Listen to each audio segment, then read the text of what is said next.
الحمد للہ وکفا وسلام علی عبادہ الذین اصطفا اما بعد۔ حضرات محترم، یہ ضروریات دین کورس کا سبق نمبر 81 ہے۔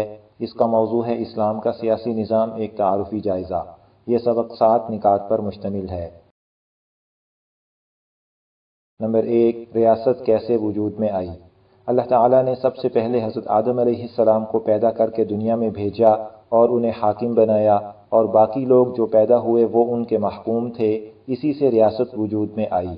ریاست کے آغاز کے بارے میں اس کے علاوہ دیگر نظریات انسانی خیالات اور اندازوں پر مبنی ہیں اور کسی دلیل سے ثابت نہیں۔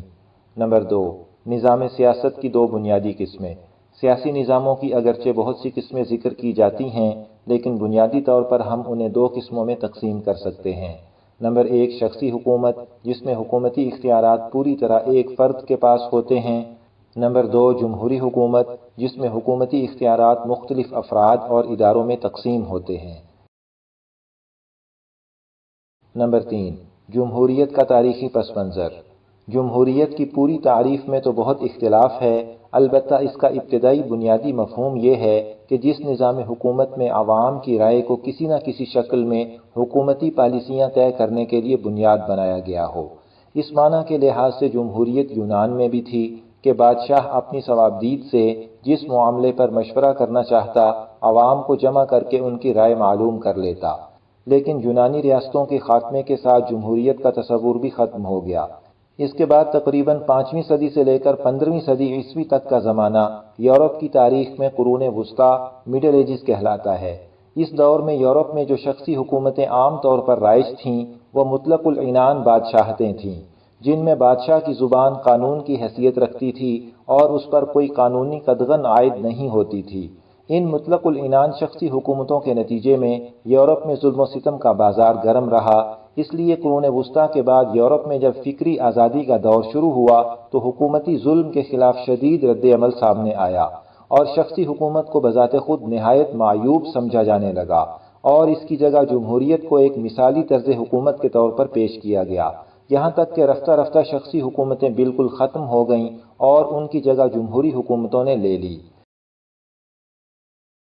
اس وقت دنیا میں جس جمہوریت کا چلن ہے یہ لبرل ڈیموکریسی ہے۔ اس کی نظریاتی تشکیل 18ویں صدی کے 3 فرانسیسی فلسفیوں وولٹائر، مونٹیسکو اور روسو کے ذریعے ہوئی۔ وولٹائر نے دعویٰ کیا کہ سب آسمانی مذاہب تحریف شدہ ہیں اور مذہب انسان کا ذاتی معاملہ ہے، حکومت کا مذہب سے کوئی تعلق نہیں، اور حکومت کا کوئی مذہب نہیں ہوتا۔ قرون وسطیٰ میں چرچ نے مذہب کے نام پر چونکہ بہت ستم ڈھائے تھے، اس کے رد عمل میں ان فلسفیوں نے یہ کہا کہ جب تک تم مذہب کو اتار نہیں پھینکو گے ترقی نہیں کر سکتے۔ اس کے لیے سیکولر اسٹیٹ کا نظریہ پیش کیا گیا۔ مونٹیسکو نے کہا کہ جتنی مطلق العنان حکومتیں ہوتی ہیں ان کے ظلم و ستم کی وجہ یہ ہوتی ہے کہ حکومتی اختیارات ایک شخص کے پاس ہوتے ہیں۔ اس کا حل یہ ہے کہ حکومتی اختیارات 3 اداروں میں تقسیم کر دیے جائیں۔ نمبر 1، قانون بنانے کا کام مقننہ لیجسلیچر کرے گی۔ نمبر 2، قانون کے مطابق ملک چلانے کا کام انتظامیہ ایگزیکٹو کرے گی۔ انتظامیہ کا سربراہ صدر یا وزیر اعظم ہوتا ہے۔ نمبر 3، قانون کی تشریح اور تنازعات کا حل عدلیہ جوڈیشری کرے گی۔ اسے تفریق اختیارات کا نظریہ یعنی سپریشن آف پاور کہتے ہیں۔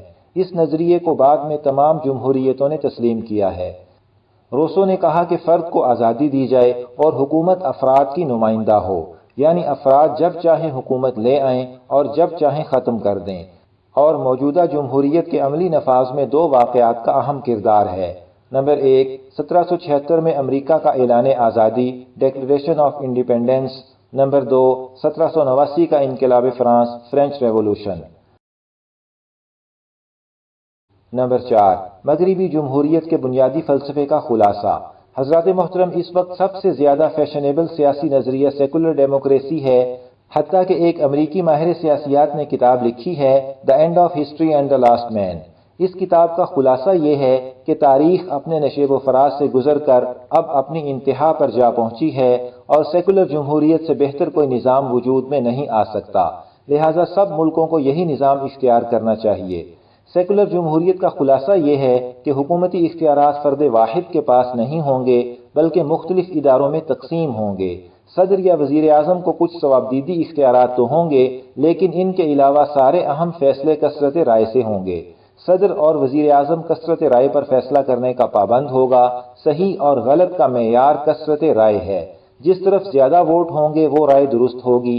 اسے یوں بھی کہتے ہیں میجارٹی از اتھارٹی۔ اور مذہب کا سیاست میں کوئی دخل نہیں ہوگا، بلکہ یہ افراد کا ذاتی معاملہ ہے اور عوام کے حقوق کا تحفظ کیا جائے گا۔ سیاسی جماعتیں ہوں گی، ووٹنگ ہوگی اور عوامی کثرت رائے سے حکومت کا انتخاب ہوگا۔ نمبر 5، اسلامی نظام حکومت کے بنیادی خط و خال۔ اسلامی نظام حکومت کے بنیادی خط و خال درج ذیل 10 نکات کی صورت میں پیش خدمت ہیں۔ نمبر 1، اس کائنات پر اصل حاکمیت اللہ تعالیٰ کو حاصل ہے اور دنیا کے حکمران اللہ تعالیٰ کی حاکمیت کے تابع ہو کر ہی حکومت کر سکتے ہیں۔ عوام کو حاکمیت کا مستقل حق نہیں۔ اللہ تعالیٰ کی نازل کی ہوئی وحی اور اسلامی تعلیمات حکومت کا سب سے پہلا ماخذ ہیں۔ کوئی قانون اور اقدام اسلام کے خلاف نہیں ہو سکتا۔ اللہ تعالیٰ کا ارشاد ہے، ان الحکم الا للہ، حاکمیت اللہ کے سوا کسی کی نہیں۔ نمبر 2، اسلامی حکومت کا مقصد خیر کو پھیلانا اور شر کو مٹانا ہے۔ اسلام میں خیر اور شر کا جچا تلا معیار ہے۔ وحی جس کام کی اجازت دے وہ خیر ہے اور جس چیز سے روکے وہ شر ہے۔ اللہ تعالیٰ کا ارشاد ہے، الذین ان مکناہم فی الارض اقاموا الصلاة وآتوا الزکاة وامروا بالمعروف ونہوا عن المنکر وللہ عاقبۃ الامور۔ یہ وہ لوگ ہیں کہ اگر ہم انہیں زمین میں اقتدار عطا کریں تو یہ نماز قائم کریں اور زکوٰۃ ادا کریں اور نیکی کا حکم دیں اور برائی سے روکیں، اور تمام معاملات کا انجام اللہ ہی کے قبضے میں ہے۔ خلاصہ یہ کہ اسلامی حکومت کا مقصد اللہ کی زمین پر اللہ کے قوانین نافذ کرنا ہے۔ نمبر 3، حکومت کرنا کوئی ایسا حق یا فائدہ نہیں جسے حاصل کرنے کے لیے انسان جد و جہد کرے، بلکہ ایک بھاری ذمہ داری اور امانت ہے جس کا کل قیامت کو حساب دینا ہے۔ رسول اللہ صلی اللہ علیہ وسلم کا ارشاد ہے، حکومت کا سربراہ نگران ہے اور جس کی نگرانی اس کے سپرد کی گئی ہے، ان کے بارے میں اس سے پوچھا جائے گا۔ نمبر 4، امیر المؤمنین کی اہلیت یہ ہے کہ وہ مسلمان ہو، مرد ہو، عاقل ہو، بالغ ہو، قریشی ہو، دین کا ضروری علم رکھتا ہو اور نیک ہو۔ نمبر 5، مسلمانوں کا خلیفہ ایک وقت میں ایک ہی ہوگا اور سب مسلمان ایک حکومت کے تحت رہیں گے۔ اصلی حکم تو یہی ہے، البتہ اگر کسی وقت جنگ و جدال کے بغیر ایک امام پر اتفاق نہ ہو سکے تو ایسی مجبوری میں ایک سے زیادہ حکومتوں کے احکام بھی نافذ ہو جائیں گے۔ نمبر 6، امیر کے انتخاب کے 4 طریقے ہیں۔ نمبر 1، اہل حل و عقد اپنے اتفاق سے کسی کو امیر منتخب کر لیں تو وہ مسلمانوں کا خلیفہ بن جاتا ہے اور اس کی فرما برداری لازم ہو جاتی ہے۔ حضرت ابوبکر صدیق رضی اللہ عنہ کی خلافت اسی طرح ہوئی ہے۔ اہل حل و عقد سے مراد وہ لوگ ہیں جنہیں عوام اپنا بڑا سمجھتے ہیں، یعنی علماء، بزرگ، سردار اور عقل مند اہل رائے جو مسلمانوں کے سچے خیر خواہ ہوں۔ نمبر 2، خلیفہ اپنے بعد کسی کو نامزد کر دے، جیسے حضرت ابوبکر صدیق نے بڑے صحابہ کرام کے مشورے سے اپنے بعد حضرت عمر فاروق رضی اللہ عنہما کو خلیفہ نامزد کیا۔ نمبر 3، خلیفہ اپنے بعد اہل افراد کی ایک جماعت کو مقرر کر دے کہ ان میں سے کسی کو منتخب کر لیا جائے، جیسے حضرت عمر فاروق نے اپنے بعد 6 افراد کی جماعت کو مقرر کر دیا تھا اور حضرت عثمان غنی رضی اللہ عنہما پر اتفاق ہوا۔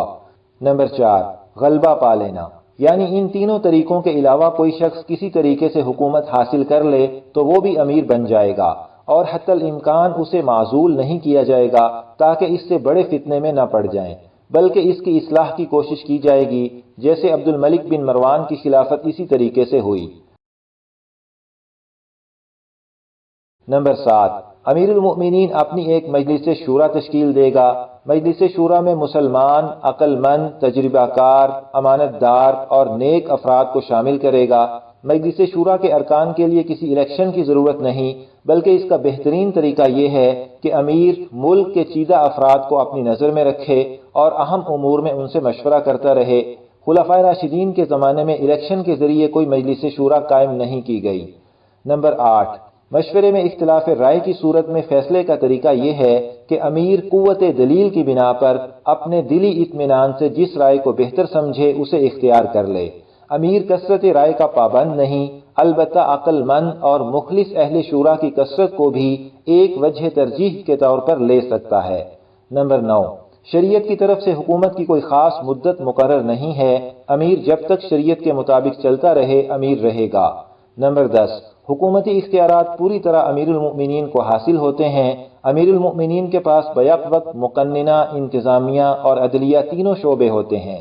البتہ اگر امیر سے کوئی شکایت ہو تو کسی بھی دوسرے قاضی کی عدالت میں دعویٰ دائر کیا جا سکتا ہے۔ نمبر 6، جمہوریت کا تنقیدی جائزہ۔ حضرات محترم، جمہوریت میں ایک خرابی یہ ہے کہ اس میں رائے کو گنا جاتا ہے، تولا نہیں جاتا۔ مثال کے طور پر ایک طرف کسی بڑے عقل مند اور تجربہ کار کی رائے ہو اور دوسری طرف کسی بھنگی چرسی کی رائے ہو تو جمہوری فلسفے کی روح سے یہ دونوں رائیں برابر درجے کی ہیں، ادھر بھی ایک ووٹ ادھر بھی ایک ووٹ۔ دوسری خرابی یہ ہے کہ جمہوریت میں کثرت رائے کو معیار حق قرار دیا گیا ہے، حالانکہ مشاہدے اور تجربے سے ثابت ہے کہ کم عقل لوگ تعداد میں عقل مندوں سے زیادہ ہوتے ہیں اور عقل مندوں میں بھی زیادہ عقل مند تھوڑے ہوتے ہیں۔ تو جمہوری فیصلے کا مطلب بے وقوفوں یا کم عقلوں کا فیصلہ ہوا۔ اس سے واضح ہوا کہ جمہوریت کی بنیاد کسی سنجیدہ فکر اور وزنی دلیل پر نہیں، بلکہ جمہوریت قرون وسطیٰ میں یورپ کی مطلق العنان بادشاہتوں کے ظلم و ستم کا ایک رد عمل ہے بس۔ حالانکہ ان مطلق العنان بادشاہتوں کی خرابیوں کی وجوہات اور تھیں، جیسے ایک وجہ یہ تھی کہ ان کی بنیاد خاندانی وراثت پر تھی، دوسری وجہ یہ تھی کہ حکمران کے لیے کوئی اہلیت کا معیار مقرر نہیں تھا، تیسری وجہ یہ تھی کہ حکومت کسی آسمانی ہدایت نامے کی پابند نہ تھی، اور چوتھی وجہ یہ تھی کہ کوئی ایسا ادارہ نہ تھا جو حکمرانوں کی غلطیوں پر گرفت کر سکتا۔ اور اسلام نے جہاں شخصی حکومت کی تعلیم دی ہے وہاں ان خرابیوں کا بھی دروازہ بند کیا ہے۔ نمبر 7، جمہوریت پر غیر مسلم مفکرین کی تنقید۔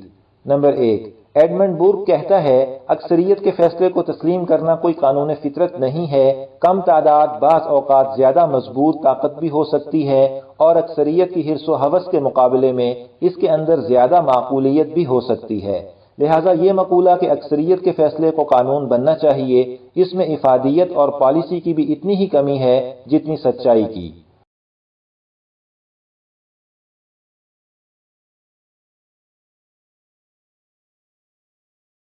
نمبر 2، ڈاکٹر اپادو رائے کہتا ہے، جمہوریتوں کی تاریخ یہ بتاتی ہے کہ یہ شرائط جن کے وجود پر جمہوریت کی کامیابی موقوف ہے، شاذ و نادر ہی پوری ہوئی ہیں۔ عملی اعتبار سے جمہوریت دراصل جہالت کی حکمرانی کا نام ہے، اس کی ساری توجہ کمیت اور تعداد کوانٹٹی پر رہتی ہے، کیفیت کوالٹی پر نہیں۔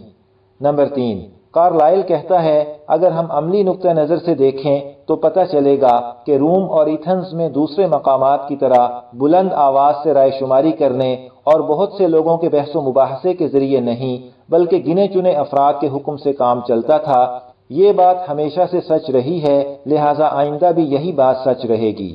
نمبر 4، روسو نے بھی یہ اعتراف کیا ہے، حکومت کا بہترین اور سب سے فطری انتظام یہ ہے کہ عقل مند ترین انسان کو کثرت پر حکومت کرنی چاہیے، بشرطے کہ اس بات کی ضمانت مل جائے کہ وہ اس کثرت کے مفاد کے لیے حکومت کریں گے، نہ کہ اپنے مفاد کے لیے۔ اسلامی نظام حکومت کی مزید تفصیل پڑھنا چاہیں تو اسکرین پر دکھائی گئی کتب کا مطالعہ فرمائیں۔ یہاں پر ضروریات دین کورس کا سبق نمبر 81 مکمل ہوا۔ انشاءاللہ تعالی سبق نمبر 82 کا موضوع ہوگا خواب، الہام اور کشف کی شرعی حیثیت۔ اللہ تعالیٰ سے دعا ہے کہ ہمیں اپنی اجتماعی زندگی بھی اسلام کے سانچے میں ڈھالنے کی توفیق دیں، آمین۔